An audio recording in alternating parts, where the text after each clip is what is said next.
En pleno juicio, mi madre testificó que yo era inestable y apenas podía mantener un trabajo. No sabía que la jueza era mi mentora y estaba a punto de revelar mi secreto. Si aún no estás suscrito al canal, haz clic en el botón de suscripción y activa la campanita para no perderte ninguna de nuestras historias. Tu apoyo significa todo para nosotros. Si esta historia te parece interesante, déjale un like. También me encantaría saber de qué ciudad eres, déjanos el nombre de tu ciudad en los comentarios. Ahora, empecemos con la historia. La voz de mi madre, Evelia, resonó en el silencio solemne de la sala del tribunal, cada sílaba era un golpe medido y cruel. Honestamente, su señoría, dijo, su tono impregnado de una falsa piedad que había perfeccionado durante décadas, mi hija apenas puede mantener un trabajo. El aire se espesó. Sentí docenas de ojos fijos en mí, algunos curiosos, otros compasivos. Mi abogado me dirigió una mirada de reojo, una pregunta silenciosa. Mantuve la espalda recta, la barbilla alta, una máscara de serenidad que había construido ladrillo a lo largo de 30 años de vida. Pero por dentro, la niña de 12 años que nunca fue lo suficientemente buena estaba gritando. La cámara de mi mente se movió desde el rostro de mi madre, una obra maestra de preocupación actuada, hasta el mío, un estudio de dolor contenido. Luego, mi mirada se desvió, casi por instinto, hacia el estrado. Hacia la mujer sentada allí, vestida con la imponente toga negra del Poder Judicial, cuyo rostro permanecía impasible. La magistrada presidenta, Adelaida Navarro. Nuestros ojos se encontraron por una fracción de segundo. En los suyos no vi juicio, solo una calma expectante. Justo cuando la magistrada se aclaró la garganta, un sonido sutil pero lleno de autoridad que cortó la tensión, justo cuando sus labios se separaron para hablar, el tiempo se detuvo. Y mi mente se precipitó hacia atrás, hacia el principio de todo. Hacia la llamada que lo cambió todo. 3 semanas antes de mi humillación pública, la vida tenía un ritmo predecible y tranquilo. Eran casi las 11 de una noche de martes. La lluvia de Guadalajara tamborileaba suavemente contra los cristales de nuestro apartamento. El aroma a café recién hecho flotaba en el aire. Sentada en nuestro cómodo sofá, con las piernas acurrucadas debajo de mí, revisaba el expediente de un caso complicado, 2 padres peleando por la custodia de un niño con necesidades especiales. A mi lado, mi esposo, Tomás, dibujaba en su tableta los trazos de un nuevo edificio cobrando vida bajo sus dedos. Él era arquitecto, un hombre que construía futuros, yo era jueza, una mujer que trataba de reparar pasados rotos. Éramos un buen equilibrio. El estridente timbre del teléfono rompió la paz. Un número desconocido. Dudé, pero algo me impulsó a contestar. Diga. Hablo con Aitana Rojas. La voz era desconocida, profesional. Sí, soy yo. Señora Rojas, le hablamos del Centro de Rehabilitación, Nuevo Amanecer. Se trata de su hermana, Natalia Rojas. Mi corazón dio un vuelco. Natalia. Mi hermana menor, la que una vez fue el sol de la familia y que ahora vivía en una órbita de oscuridad y adicción. Este era su tercer intento de rehabilitarse en 5 años. ¿Está bien? ¿Le ha pasado algo?, pregunté, mi voz subiendo una octava. Tomás levantó la vista de su tableta, su rostro lleno de preocupación. Ella está estable, físicamente, dijo la voz. Pero hubo un incidente. Una recaída. La encontraron inconsciente en su apartamento alquilado. Los vecinos llamaron a una ambulancia. Cerré los ojos. La misma historia, solo que cada vez con consecuencias más graves. ¿Y los niños? ¿Dónde están Emma y Jacobo? Hubo una pausa. Esa es la razón principal de nuestra llamada, señora Rojas. Cuando los paramédicos llegaron, los niños estaban solos. Llevaban horas sin supervisión de un adulto. Los servicios sociales intervinieron. Los niños están ahora bajo custodia temporal del Estado. El expediente que tenía en mi regazo se sintió de repente pesado, inútil. Esto ya no era un caso abstracto. Era mi familia. Mi sobrina de 6 años y mi sobrino de 4. Mis pequeños. Páseme a mi hermana, dije, mi voz temblando. Unos segundos después, la voz frágil y rota de Natalia llegó a través de la línea. Aitana, lo arruiné. Lo arruiné todo. Nati, solo respira. ¿Estás bien? No, no lo estoy, sollozó. Se van a llevar a mis hijos, Aitana. Dicen que no puedo tenerlos de vuelta hasta que complete el programa, que demuestre que estoy limpia por 1 año. 1 año. Hablan de ponerlos en una casa de acogida. Por favor, Aitana, no dejes que se los lleven con extraños. Mamá no me ayudará, me llamó, me dijo que era una vergüenza para la familia, que era lo que me merecía. Por supuesto que lo hizo. La crueldad de mi madre era tan predecible como el amanecer. Escúchame, Nati, dije, mi propia voz volviéndose firme, la jueza en mí tomando el control. No voy a dejar que eso pase. ¿Me oyes? Tomás y yo nos haremos cargo. Encontraremos la manera. De verdad, su voz era un susurro de esperanza. Te lo juro. Cuando colgué, Tomás ya estaba a mi lado, su mano cálida en mi hombro. ¿Qué pasó? Le conté todo, las palabras saliendo atropelladamente. Él no dudó ni un segundo. Por supuesto que los traeremos aquí, dijo, como si fuera la única opción lógica en el mundo. ¿Qué hay que hacer? Esa noche no dormimos. Buscamos en internet los procedimientos para la custodia familiar de emergencia en Jalisco. A la mañana siguiente, a primera hora, estaba al teléfono con los servicios sociales, iniciando el proceso. La trabajadora social sonaba aliviada. Siempre es mejor que se queden con la familia, dijo. Prepararé los papeles. Creemos que, dado que usted es la tía y tiene un hogar estable, será un proceso rápido. Por un momento, sentí un destello de esperanza. Pensé que, por una vez, podríamos resolver una crisis familiar sin el drama venenoso que mi madre siempre inyectaba. Qué ingenua fui. Para entender por qué mi madre haría lo que hizo, por qué yo había construido una fortaleza de secretos a mi alrededor, tienen que caminar conmigo por mi museo personal. Un museo de heridas, donde cada exhibición es un recuerdo, una palabra, una mirada que me enseñó que, para mi propia madre, yo nunca sería suficiente. La primera exhibición es de cuando tenía 12 años. La recuerdo vívidamente. La luz del atardecer entraba por la ventana de la cocina, iluminando el polvo que flotaba en el aire. Llegué corriendo de la escuela, agitando un papel en la mano. Era mi examen de historia, con un 9.5 escrito en tinta roja en la esquina superior. Estaba exultante. Había estudiado durante semanas. Mamá, mira, exclamé, dejando el examen sobre la mesa donde ella cortaba verduras para la cena. Evelia apenas le echó un vistazo. Su cuchillo siguió moviéndose con un ritmo metódico y constante. Ajá, murmuró. ¿Y por qué no un 10? Mi sonrisa se desvaneció. Pero mamá, fue el examen más difícil. Tu prima Beatriz ganó el primer lugar en el concurso de oratoria de la ciudad, interrumpió, sin mirarme. Su madre me llamó esta mañana para contármelo. De ella sí deberías aprender algo. Dejar de esconderte detrás de los libros y hacer algo que la gente pueda ver. Sentí un nudo en la garganta. Me di la vuelta y vi a mi padre, Jaime, apoyado en el marco de la puerta. Me guiñó un ojo, un pequeño gesto de conspiración que era nuestro lenguaje secreto. Esa noche, cuando mi madre ya dormía, entró en mi habitación.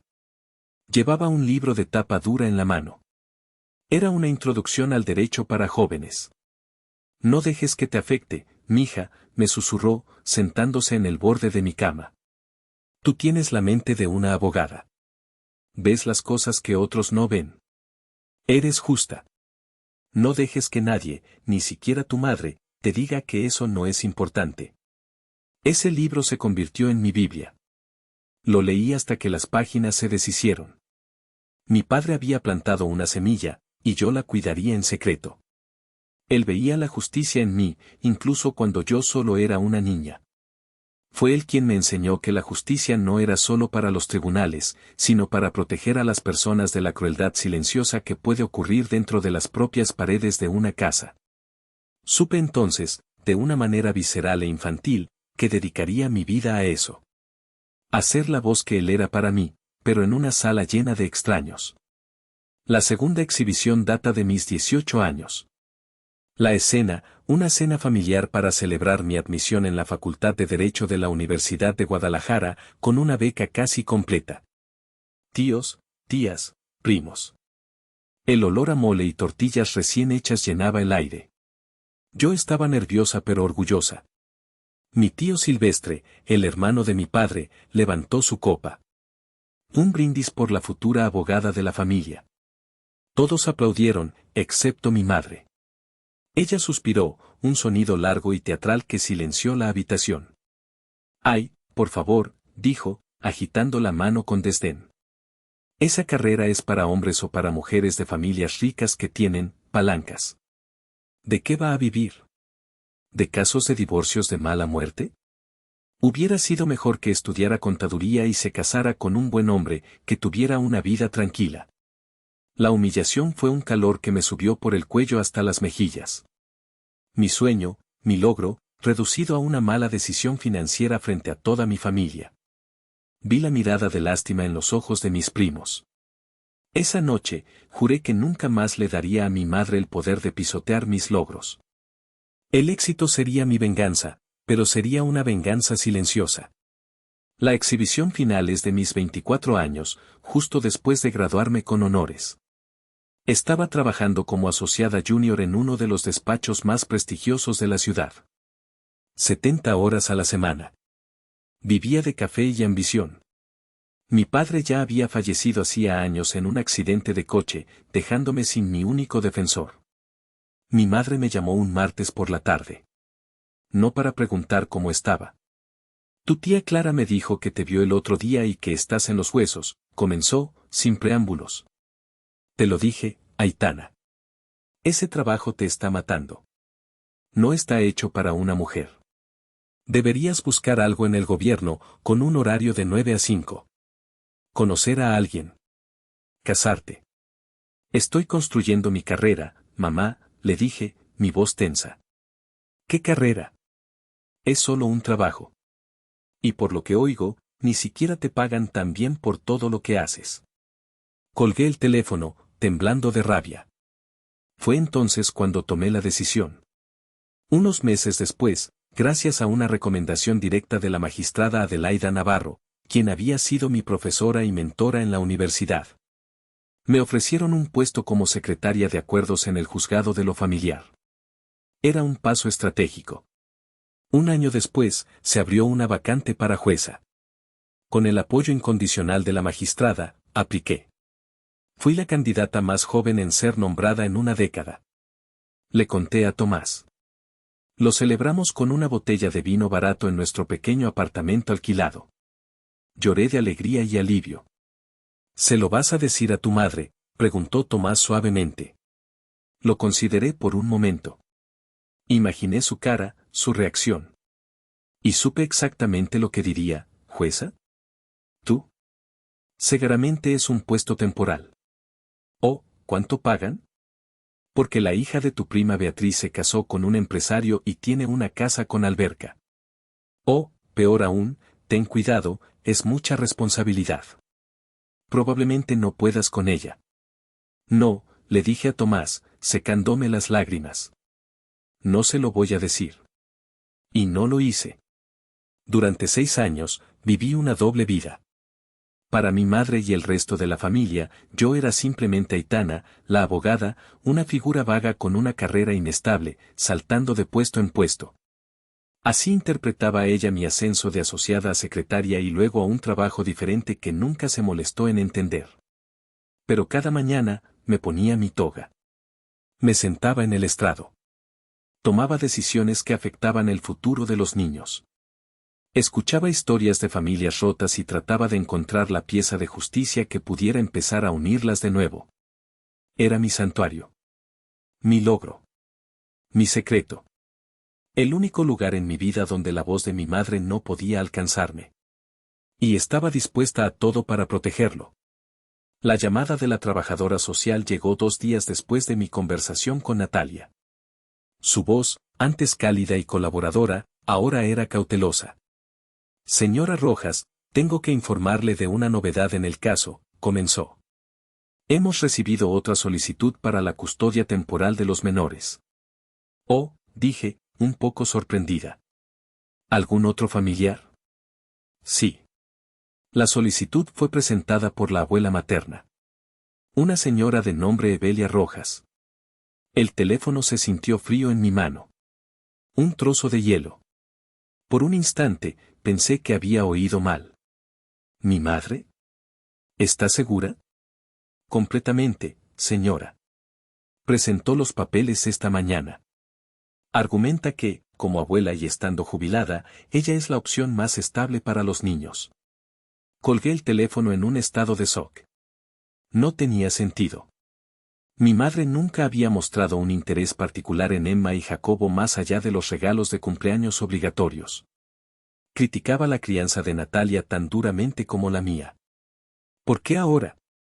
¿Por qué querría asumir la responsabilidad de dos niños traumatizados? Llamé a su casa inmediatamente. El teléfono sonó 4, 5, 6 veces. Justo cuando iba a colgar, contestó. Bueno. Su voz era cortante, como siempre. Mamá, soy Aitana. Acabo de hablar con servicios sociales. Hubo un silencio. Podía imaginársela al otro lado de la línea, su postura endureciéndose, preparándose para la batalla. Ah, sí, dijo finalmente. Supongo que te lo iban a decir tarde o temprano. ¿Por qué, mamá? ¿Por qué hiciste esto? Sabes que Tomás y yo estamos dispuestos y somos capaces de cuidarlos. Capaces es una palabra muy fuerte, Aitana, replicó, y sentí el veneno familiar en sus palabras. Tú tienes tu carrera. Siempre corriendo de un lado para otro. Tomás trabaja todo el día. Esos niños necesitan atención constante. Estabilidad. Algo que tú, francamente, nunca has tenido. Eso no es verdad y lo sabes. Lo que sé es que soy su abuela y estoy jubilada. Tengo una casa grande, tiempo y amor para darles. Es lo mejor para ellos. Un juez lo verá así. Un juez. La palabra resonó en mis oídos. Ella iba a llevar esto a un tribunal. Mi territorio. Pero un territorio donde yo estaría indefensa, expuesta. No tienes que hacer esto, mamá. Podemos resolverlo. Ya está hecho. Dejemos que los tribunales decidan, dijo, y colgó.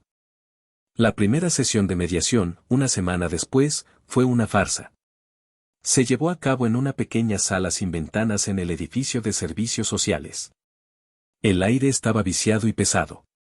Mi madre llegó vestida con un traje sastre de color gris perla, el pelo perfectamente peinado, un collar de perlas discretas en el cuello. Era la imagen misma de la abuela respetable y competente. A su lado, su abogado, un hombre con una sonrisa de tiburón. Yo me senté frente a ella, con Tomás a mi lado dándome fuerza. La mediadora, una mujer de aspecto cansado, nos pidió que expusiéramos nuestros casos. Hablé de nuestro hogar, de la habitación que ya habíamos preparado para Emma y Jacobo, de cómo nuestra hija Lily estaba emocionada por tener a sus primos cerca. Expliqué que mis horarios de trabajo, aunque exigentes, eran flexibles, y que Tomás a menudo trabajaba desde casa. Entonces habló mi madre.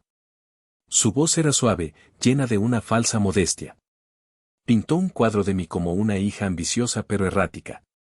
Yo quiero a mi hija, comenzó, mirando a la mediadora con ojos sinceros.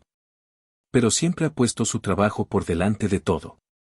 Salta de un empleo a otro, buscando algo que nunca encuentra. Su esposo tiene un gran estudio de arquitectura, lo que significa que nunca está en casa. Su propia hija pasa más tiempo con la niñera que con ella. Yo, en cambio, puedo ofrecerles a Emma y a Jacobo un hogar donde la abuela siempre estará en la cocina horneando galletas cuando lleguen de la escuela. Era una obra de teatro brillante. Una caricatura tan distorsionada de la realidad que me dejó sin aliento. El abogado de mi madre asentía con gravedad. Tomás se inclinó para susurrarme, dile la verdad, Aitana. Acaba con esto ahora. Pero no podía. No allí. No de esa manera. Revelar mi posición como jueza en esa pequeña sala se sentiría como una bravuconada, como usar mi poder para aplastarla. Y una parte retorcida de mí, la parte que todavía anhelaba su aprobación, no quería ganar así. Mi situación laboral es estable, dije finalmente, mi voz sonando débil incluso para mis propios oídos. Mi madre sonrió, una sonrisa diminuta y triunfante. Salimos de la mediación sin ningún acuerdo. En el pasillo, mi madre me detuvo, poniendo una mano en mi brazo. Su toque se sintió como una quemadura.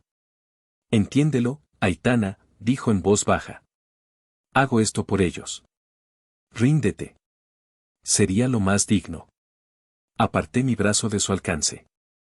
La única persona que necesita actuar con dignidad aquí eres tú, le espeté, mi voz temblando de ira contenida. Esto no es por los niños. Es por ti. Es otra oportunidad para demostrarme que soy un fracaso. Pero no te dejaré ganar. No esta vez. Me di la vuelta y me alejé, dejando a mi madre sola en el pasillo. Mientras Tomás y yo caminábamos hacia la salida, supe que la guerra había sido declarada. Y se libraría en el único campo de batalla que ella creía que yo no podía dominar, un tribunal de justicia. Está construyendo un caso narrativo en tu contra, Aitana. Y es metódica. Las palabras de mi abogada, una mujer inteligente y directa llamada Daniela, resonaron en su impecable oficina con vistas al centro de Guadalajara.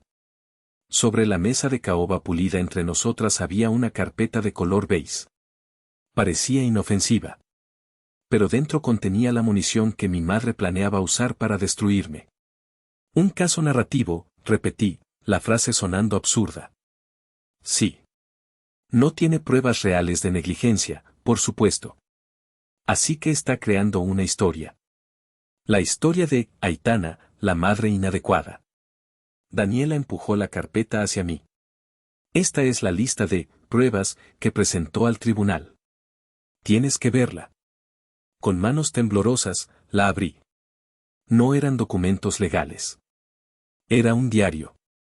Un registro meticuloso, escrito a mano por mi madre, que abarcaba los últimos 5 años de mi vida, desde el nacimiento de mi hija Lily. Cada página era una lista de mis supuestos fracasos como madre, detallados con fechas, lugares y su propia interpretación venenosa. Mi voz era un susurro mientras leía algunos en voz alta para Tomás esa noche en casa. 15 de agosto, 2020, leí. Aitana le dio de cenar pollo frito a Lily. Una clara falta de preocupación por la nutrición de la niña. Le sugerí una sopa de verduras, pero desestimó mi consejo. Recordaba ese día. Había sido el cumpleaños de Lily y el pollo frito era su comida favorita. Habíamos comido pastel y reído hasta que nos dolió el estómago. 2 de septiembre, 2021. Visité sin avisar y encontré a Lily viendo la televisión mientras Aitana respondía correos de trabajo en su computadora portátil en la misma habitación. La niña podría haberse lastimado con cualquier cosa. Una evidente falta de supervisión. Ese día, Lily estaba viendo su película de princesas favorita y yo estaba terminando un informe urgente. Estábamos a menos de 2 metros de distancia la una de la otra. 10 de junio, 2023. Aitana admitió que a veces atiende llamadas de trabajo durante la cena de Lily. Prioriza su carrera sobre las necesidades básicas de la niña.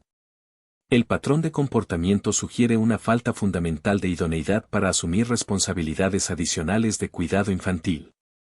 Cerré la carpeta de golpe. El sonido resonó en nuestra silenciosa sala de estar. Ha estado planeando esto, dije, mi voz apenas audible. Cada visita, cada ayuda que ofrecía para cuidar a Lily, no era amabilidad. Era vigilancia. Estaba recopilando datos. Construyendo un arsenal en mi contra. Tomás, que había estado escuchando con una expresión cada vez más sombría, tomó la carpeta y la arrojó sobre la mesa de café. Esto es demencial, dijo, su voz tensa de ira. Esto es lo que hacen millones de padres que trabajan todos los días. Hace malabares. Intenta hacerlo todo.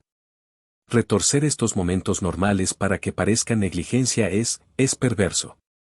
Me apoyé en su hombro, sintiéndome completamente vacía. Así ha sido siempre, Tomás. Cada elección que hago es la incorrecta. Si trabajo, soy negligente. Si no trabajara, sería una fracasada. No hay forma de ganar con ella. Si la hay, dijo él con firmeza, tomándome la cara entre sus manos. Ganas diciendo la verdad. Toda la verdad. Aitana, esta cruzada suya se basa en una mentira fundamental, la idea de que eres inestable y fracasada. En el momento en que reveles quién eres realmente, todo su caso se derrumba como un castillo de naipes. Sabía que tenía razón. Pero la idea de revelar mi secreto en un tribunal, no como un anuncio orgulloso, sino como una táctica de defensa contra mi propia madre, me revolvía el estómago. Se sentía como una profanación de mi santuario. No solo es el diario, dijo Daniela en nuestra siguiente reunión. También he reclutado testigos. ¿Testigos?, pregunté incrédula. Tu tía Clara. Tu prima Beatriz. Incluso una antigua vecina tuya, una señora mayor. Todas están dispuestas a testificar sobre tus deficiencias, como madre. Me reí, un sonido hueco y sin alegría. Pero si apenas me conocen.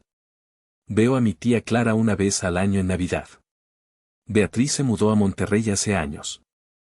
Y la vecina se fue del edificio cuando Lili era un bebé. Tu madre puede ser muy persuasiva, dijo Daniela con seriedad. Y a la gente le encanta ser parte del drama, especialmente cuando pueden hacerlo desde una posición de superioridad moral. Prepárate, Aitana. Ella no va a jugar limpio. Esa noche, mientras arropaba a Lily en su cama, observando su rostro pacífico mientras dormía, sentí una oleada de rabia protectora. Esto ya no se trataba de mí. Mi madre había cruzado una línea. No solo estaba atacando mi pasado y mi carrera, estaba atacando mi capacidad de ser madre. Y eso no se lo iba a perdonar. La ofensiva de mi madre no se limitó a los canales legales. Unos días después de descubrir el expediente de mentiras, comenzó la guerra psicológica, y mi madre, como una general experta, desplegó a sus tropas, los monos voladores. El primero en atacar fue mi tía Clara, su hermana menor y su más leal seguidora. Su llamada llegó un jueves por la tarde, justo cuando estaba tratando de concentrarme en la redacción de una sentencia. Aitanita, ¿cómo estás, mija?, comenzó, su voz melosa y falsamente preocupada. Ocupada, tía. ¿Qué pasa?, respondí, sin tener tiempo para sus rodeos. Bueno, es que tu mamá me llamó. Está pero tan angustiada por todo este asunto. Le va a dar algo, de verdad. Dice que no duerme, solo piensa en esos pobres niños. Esos, pobres niños, estarían muy bien aquí conmigo, le dije, mi paciencia agotándose. Ay, mija, pero tienes que entender. Tú eres joven, tienes tu vida, tu trabajo. Tu mamá tiene todo el tiempo del mundo. Ella solo quiere lo mejor. Quizás deberías reconsiderar. Por el bien de la familia. Evitar este escándalo tan feo. El único escándalo aquí es que mi propia madre esté tratando de quitarme a mis sobrinos basándose en mentiras, respondí, mi voz fría como el acero. Gracias por tu preocupación, tía, pero sé lo que estoy haciendo. Y colgué. El segundo ataque vino por mensaje de texto, de mi prima Beatriz, la hija perfecta de tía Clara, que vivía en Monterrey pero que nunca perdía la oportunidad de opinar. El mensaje decía, prima, me enteré de lo que está pasando. Qué triste. Mamá me contó que siempre estás estresada y que apenas tienes tiempo para Lily. Honestamente, me decepciona un poco. La familia debería ser lo primero. Espero que hagas lo correcto por esos niños. Ni siquiera me molesté en responder. Borré el mensaje, sintiendo una mezcla de asco y una extraña sensación de liberación. El velo de la hipocresía familiar se estaba rasgando, y aunque era doloroso, también era clarificador. Estaba viendo a todos por lo que realmente eran. Pero en medio de ese bombardeo de culpa y manipulación, llegó una llamada que fue como un oasis en el desierto. Era mi tío Silvestre, el hermano menor de mi padre, un ranchero de los Altos de Jalisco, un hombre de pocas palabras pero de una lealtad inquebrantable. Chaparra, dijo, usando el apodo que mi padre me había puesto. Su voz grave y tranquila fue un bálsamo instantáneo. ¿Cómo estás aguantando? No me preguntó qué había hecho ni me dio consejos no solicitados. Simplemente preguntó cómo estaba yo. Y con esa simple pregunta, mis defensas se derrumbaron. No muy bien, tío, admití, mi voz quebrándose por primera vez en días. Le conté todo, la solicitud de custodia, el diario, las llamadas de la tía Clara. Él escuchó en silencio, solo interrumpiendo con algún carraspeo o un ajá para que supiera que seguía allí. Cuando terminé, hubo una larga pausa. Evelia, dijo finalmente, y la forma en que pronunció el nombre de mi madre, con un peso de décadas de conocimiento, lo dijo todo. Ella siempre ha sido así. Celosa de la luz de los demás porque siente que la suya se apagó hace mucho tiempo. Tu padre lo sabía. Por eso siempre te cuidaba tanto. Lo sé, susurré. Escúchame, Aitana, continuó. No dejes que te intimide. No dejes que su veneno te haga dudar de quién eres. Tu padre estaría tan orgulloso de la mujer en la que te has convertido. Yo estoy orgulloso. Lucha. Lucha por esos niños y lucha por ti misma. Si necesitas algo, lo que sea, solo tienes que llamar. Colgué el teléfono sintiéndome como si me hubieran dado una transfusión de fuerza. La llamada de mi tío Silvestre me recordó que la familia no siempre es la que te toca por sangre, sino la que te elige y te defiende. Me recordó la herencia de mi padre, su integridad, su fe inquebrantable en mí. Esa noche, mientras Tomás y yo preparábamos la habitación de los niños, colocando sábanas de dinosaurios en una cama y de princesas en la otra, sentí que mi resolución se solidificaba. Mi madre había elegido las armas, mentiras y manipulación. Yo elegiría la mía, la verdad. Una verdad que había mantenido oculta durante 6 largos años. Le conté a Tomás mi conversación con mi tío. Él sonrió. Siempre he dicho que tu tío es el mejor de la familia. Luego su rostro se puso serio. Entonces, ¿estás lista? Asentí, doblando la esquina de un edredón. Estoy lista. Vamos a dejar que ella construya su escenario, que diga todas y cada una de sus mentiras. Y cuando esté en la cima de su montaña de falsedades, vamos a quitarle los cimientos. Mi miedo se estaba transformando. Ya no era el miedo de una hija a la desaprobación de su madre. Era la anticipación fría y calculada de una jueza a punto de presentar su caso más importante. Justo cuando pensaba que la estrategia estaba clara y que el camino hacia el juzgado sería una línea recta y sombría, mi abogada, Daniela, me llamó con una noticia que cambió por completo el tablero de juego. Aitana, tengo noticias, dijo, su voz con un matiz de excitación que rara vez mostraba. Hubo un cambio en el juzgado. El juez que originalmente iba a llevar tu caso se ha excusado. ¿Excusado? ¿Por qué?, pregunté, mi mente ya acelerándose. ¿Conflicto de intereses? Exactamente.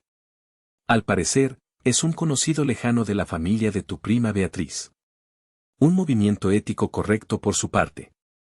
Pero lo interesante no es eso. Lo interesante es a quién le han reasignado el caso. Hizo una pausa dramática. El caso fue turnado directamente a la magistrada presidenta del Tribunal Familiar.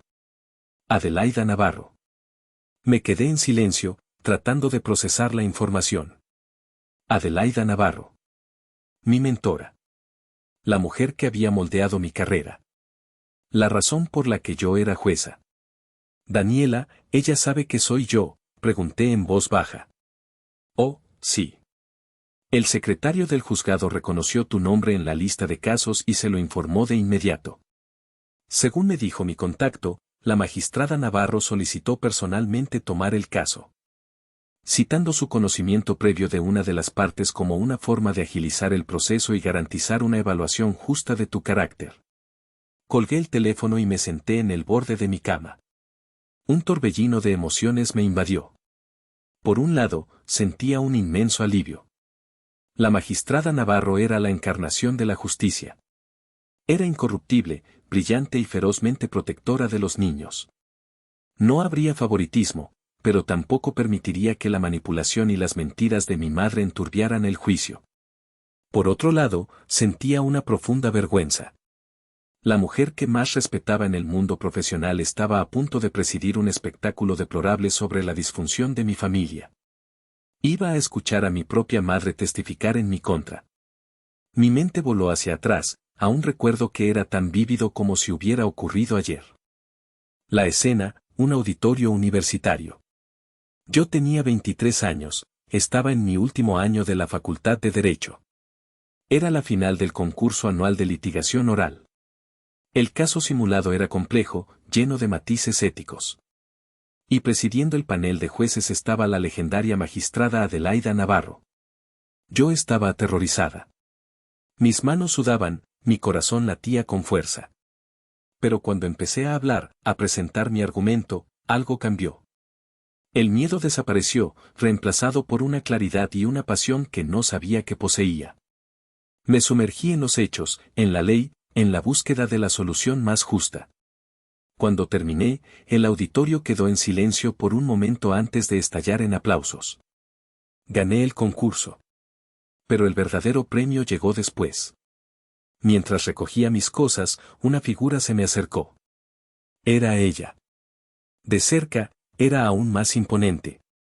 Su mirada era intensa, penetrante. Señorita Rojas, dijo, su voz era grave y resonante. No había visto un instinto para la justicia como el suyo en muchos años. Usted no solo recita la ley, la entiende. La siente. Gracias, magistrada. Es un honor, tartamudeé. El honor será para el sistema judicial si decide unirse a él, dijo. Usted tiene un don. No lo desperdicie en un despacho corporativo persiguiendo dinero. Venga a donde puede marcar la diferencia. Ese fue el comienzo. Se convirtió en mi mentora no oficial. Me guió, me abrió puertas. Escribió la carta de recomendación que me consiguió mi primer puesto en el juzgado. Y años después, fue su recomendación personal la que pesó más que ninguna otra cuando mi nombre fue considerado para el cargo de jueza. Ella era la arquitecta silenciosa de mi carrera secreta.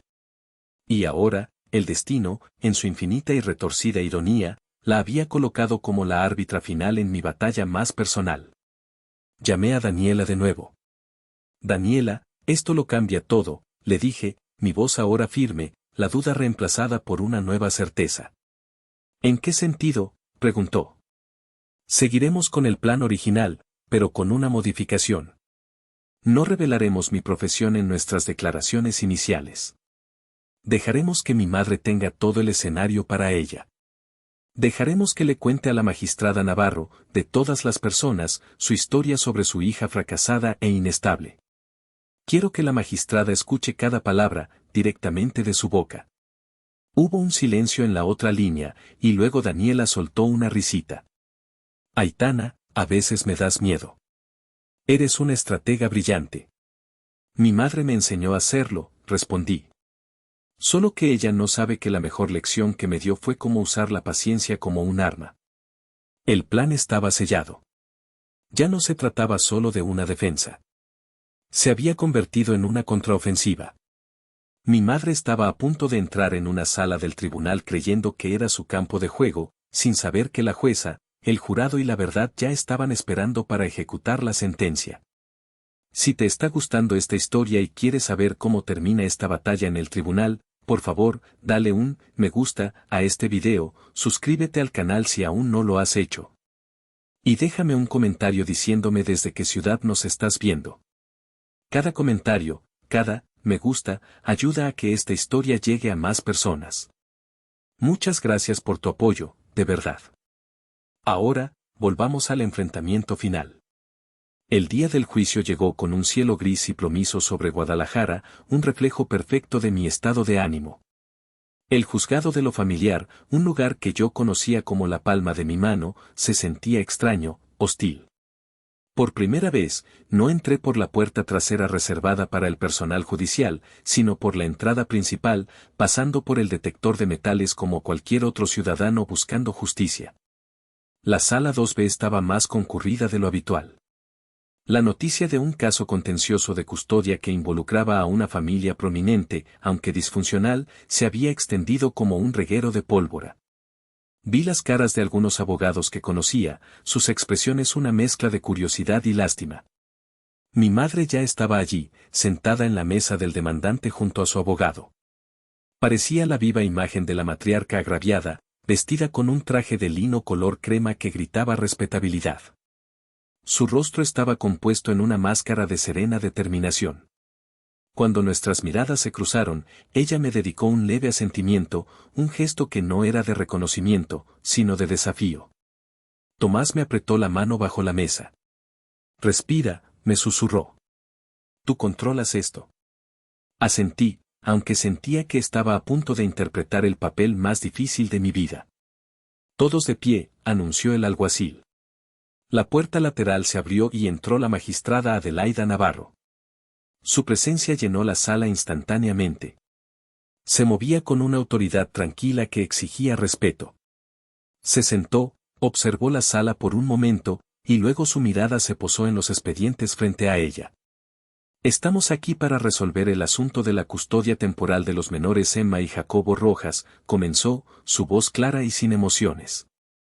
Entiendo que tenemos dos peticiones, una de la tía materna, la ciudadana Aitana Rojas, y otra de la abuela materna, la ciudadana Evelia Rojas. ¿Es correcto? Ambos abogados se pusieron de pie y confirmaron. La primera parte de la audiencia fue un desfile de formalidades y testimonios predecibles. El abogado de mi madre llamó a su primer testigo, mi tía Clara. Tía Clara subió al estrado, evitando mi mirada a toda costa. Parecía nerviosa, retorciendo un pañuelo en sus manos. Señora, comenzó el abogado de mi madre, ¿tiene usted preocupaciones sobre la capacidad de su sobrina, Aitana, para cuidar de dos niños pequeños? Bueno, tartamudeó tía Clara. Yo quiero mucho a Aitana, pero, siempre parece tan, distraída. Ocupada. En las reuniones familiares, a menudo está con el teléfono, por el trabajo, supongo. Y su hijita, Lily, a veces parece que necesita más atención. Cuando fue el turno de mi abogada, Daniela se acercó al estrado con una sonrisa amable. Señora, gracias por su testimonio. ¿Podría decirnos cuántas veces ha visto a su sobrina Aitana con su hija en el último año? Bueno, en Navidad, por supuesto. Y en el cumpleaños de mi hermana, y creo que nos topamos en el supermercado una vez. ¿Así que 3 veces en total? Preguntó Daniela. Sí, creo que sí. Y en base a esas 3 interacciones, ¿usted se siente calificada para evaluar sus habilidades como madre para este tribunal? Tía Clara se sonrojó. Yo solo digo lo que vi, murmuró. Gracias, es todo, dijo Daniela, regresando a su asiento. La siguiente fue mi prima Beatriz, por videoconferencia desde Monterrey. Su testimonio fue casi un eco de los mensajes que me había enviado, lleno de frases como me preocupa su nivel de estrés y la familia siempre debería ser lo primero. Daniela la desmanteló con la misma eficacia, estableciendo que no me había visto en persona en más de 2 años. Era un circo. Un teatro del absurdo orquestado por mi madre. Y yo tenía que sentarme allí y soportarlo. Cada palabra era una pequeña cortada, un recordatorio de la narrativa que ella había tejido sobre mí durante toda mi vida. Pero yo sabía que el acto principal aún no había comenzado. Y que el clímax sería algo que nadie en esa sala, especialmente mi madre, podría haber anticipado. Finalmente, llegó el momento. La parte demandante llama a su siguiente testigo, anunció el abogado de mi madre. La señora Evelia Rojas. Mi madre se levantó con una gracia estudiada y caminó hacia el estrado.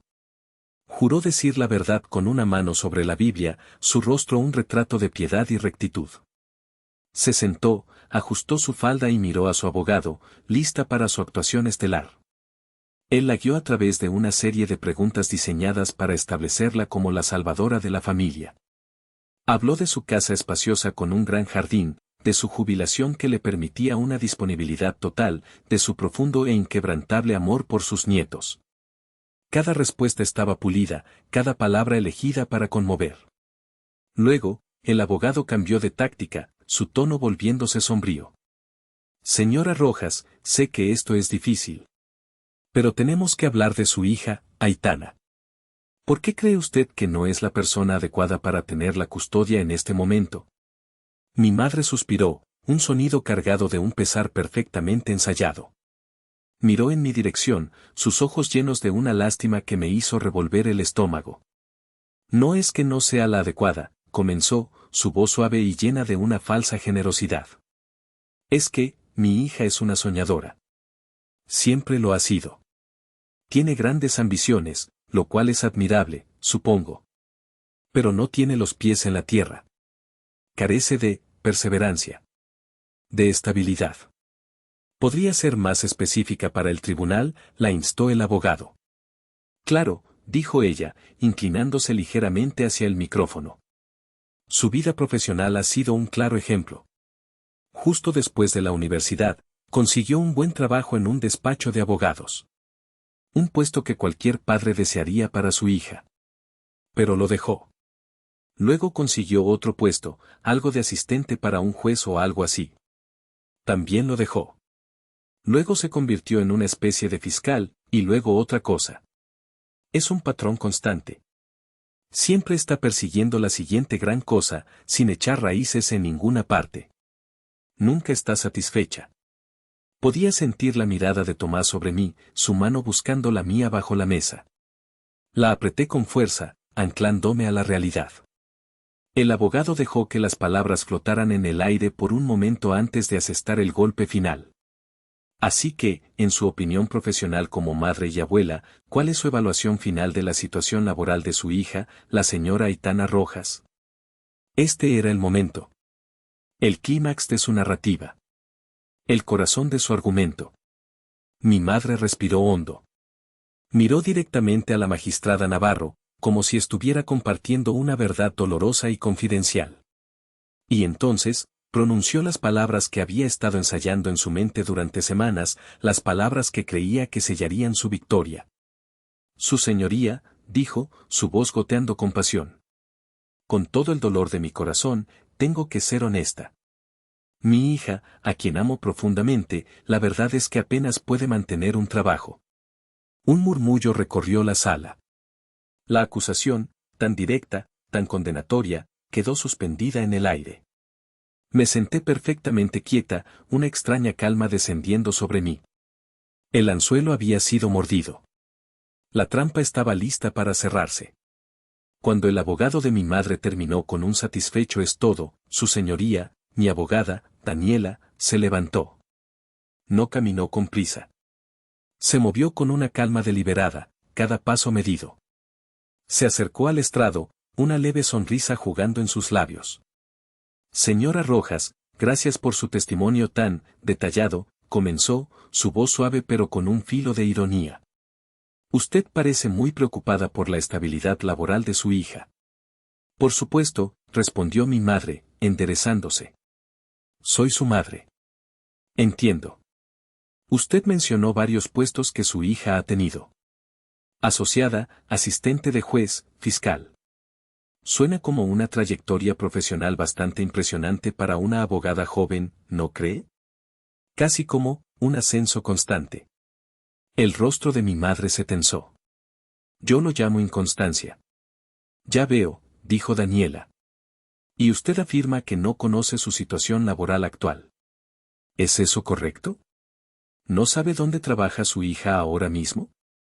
Como he dicho, cambia tan a menudo que es difícil seguirle el ritmo, respondió mi madre con desdén. Sé que es abogada.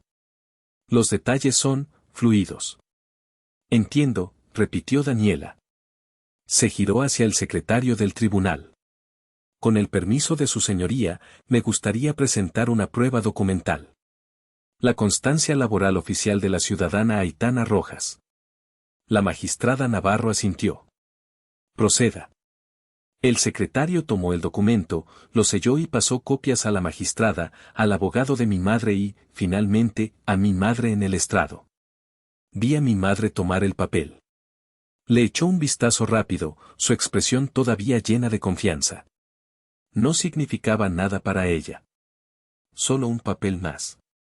Señora Rojas, continuó Daniela, su voz ahora un poco más fuerte, captando la atención de toda la sala. Ya que le resulta difícil seguirle el ritmo a la carrera de su hija, ¿podría hacernos el favor de leer en voz alta para el tribunal la última entrada en ese registro? Específicamente, donde dice, cargo actual. Mi madre se puso las gafas de lectura, que sacó de su bolso con un gesto de impaciencia. Acercó el papel a su rostro. Hubo un silencio.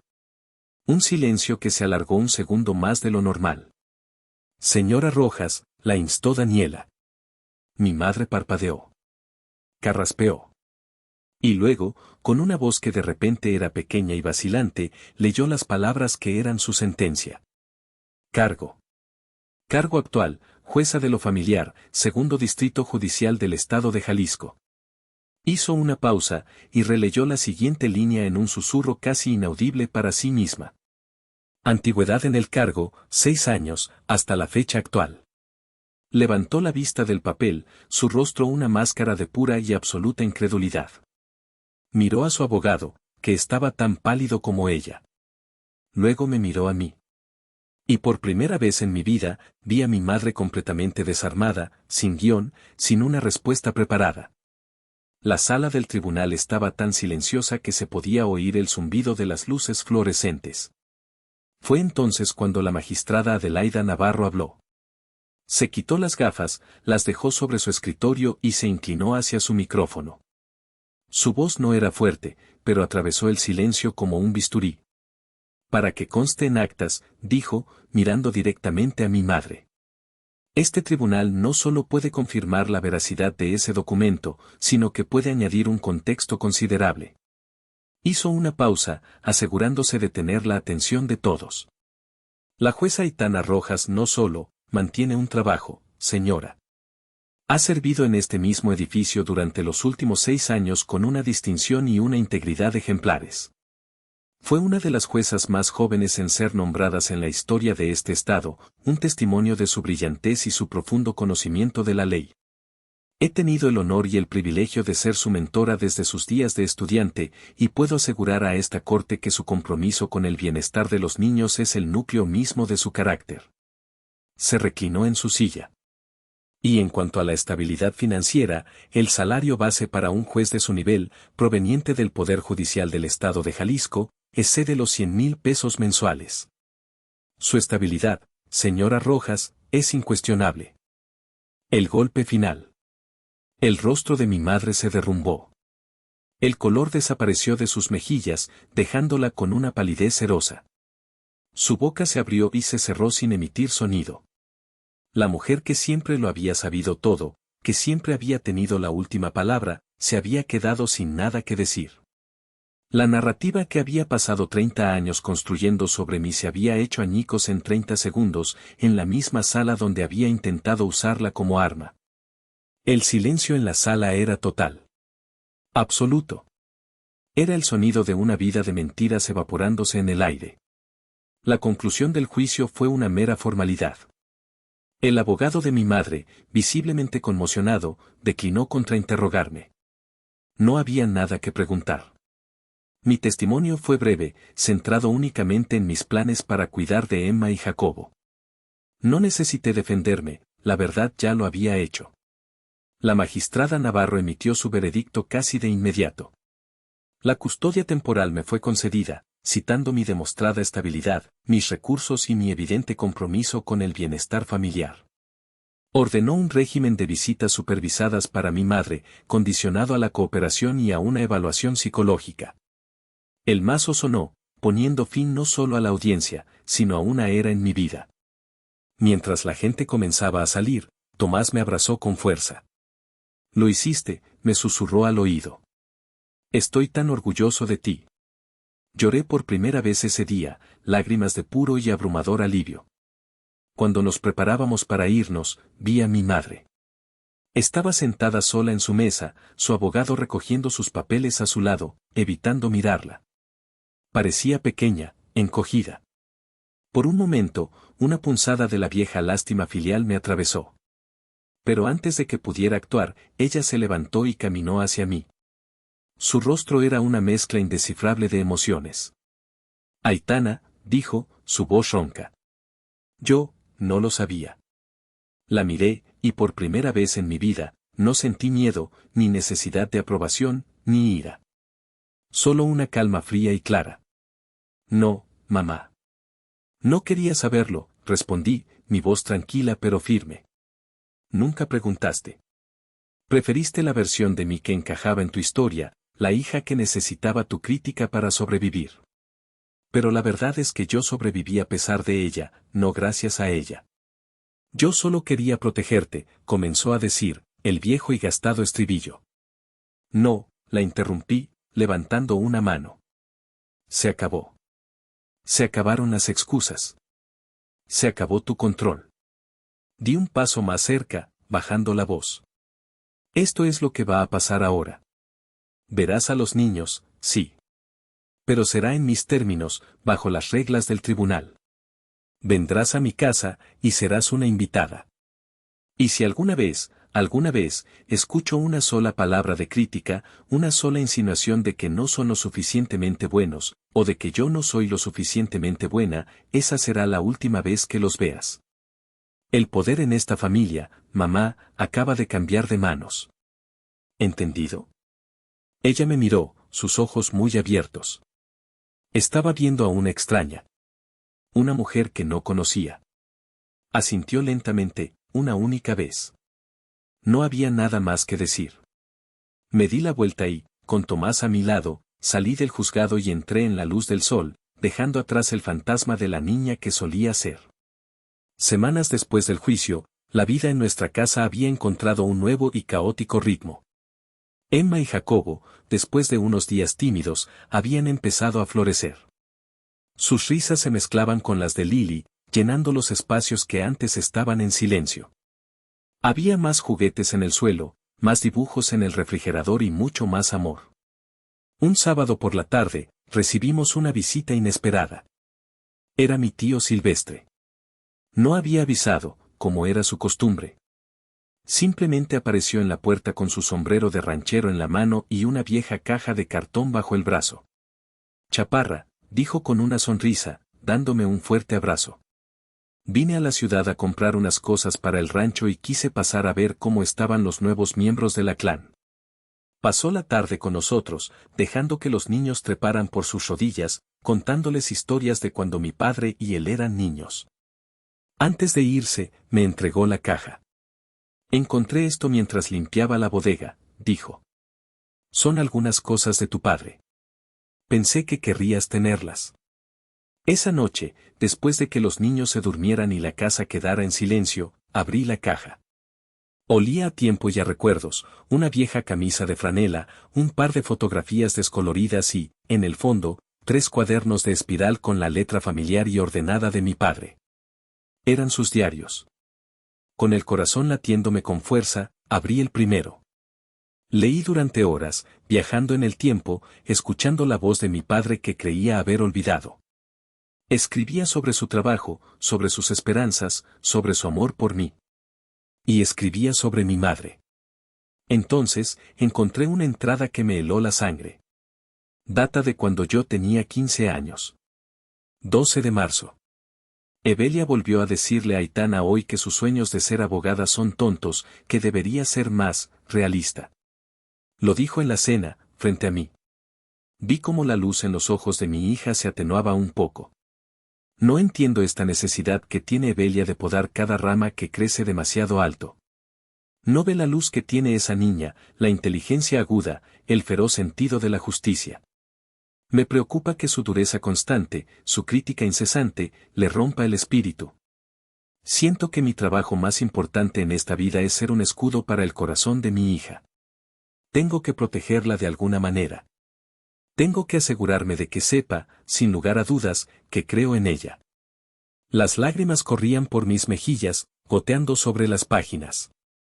Leí otra entrada, de cuando estaba en la universidad. 2 de mayo. Hablé con Aitana por teléfono. Está agotada por los exámenes, pero su voz se ilumina cuando habla de sus clases. Evelia sigue diciendo que está perdiendo el tiempo.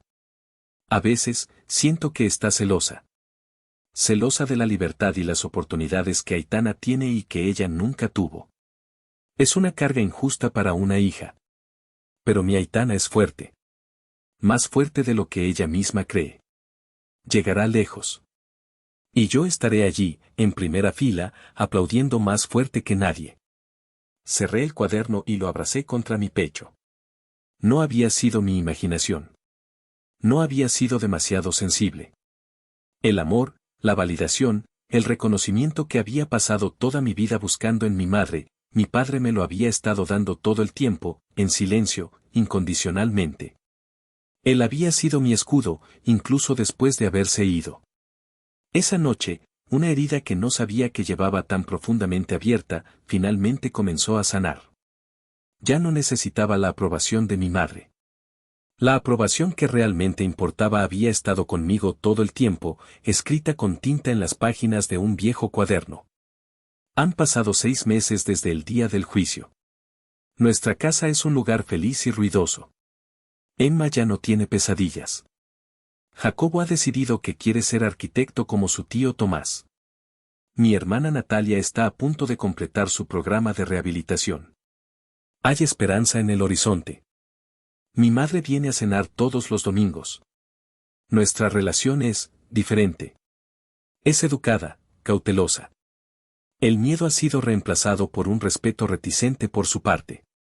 Ya no me da consejos no solicitados. En su lugar, hace preguntas. ¿Cómo estuvo tu día en el trabajo? ¿Qué opinas de esta noticia? Está aprendiendo a verme, quizás por primera vez, no como una extensión de sí misma, sino como una mujer completa por derecho propio. No sé si alguna vez seremos cercanas, pero hemos encontrado una especie de paz. La semana pasada, mientras veíamos a los 3 niños jugar en el jardín, ella se volvió hacia mí y me dijo en voz baja, «Creaste algo hermoso aquí, Aitana. Un hogar donde todos se sienten seguros».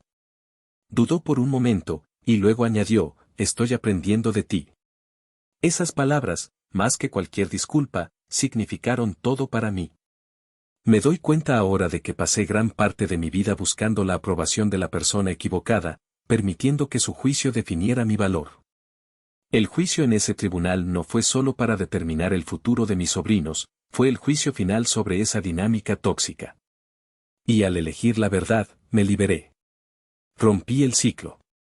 Mis hijos, los 3, crecerán sabiendo que son amados por quienes son, no por lo que logran. Crecerán sabiendo que son suficientes. Y esa es la mayor justicia que podría esperar. Ahora, quiero preguntarte a ti, que has escuchado mi historia, ¿hice mal en ocultar mi éxito durante tanto tiempo para proteger mi paz mental? Si hubieras estado en mi lugar, con una madre así, ¿qué habrías hecho? Gracias por escuchar mi historia hasta el final. Si te ha conmovido o te has identificado de alguna manera, por favor, dale un me gusta, suscríbete al canal y compártela con alguien que necesite recordar su propio valor. Tu apoyo significa el mundo para mí. Si están disfrutando de este relato, me darían una alegría muy grande si presionan el botón de hipear. Su apoyo significa muchísimo para mí y me anima a seguir buscando historias para ustedes. Muchas gracias de corazón.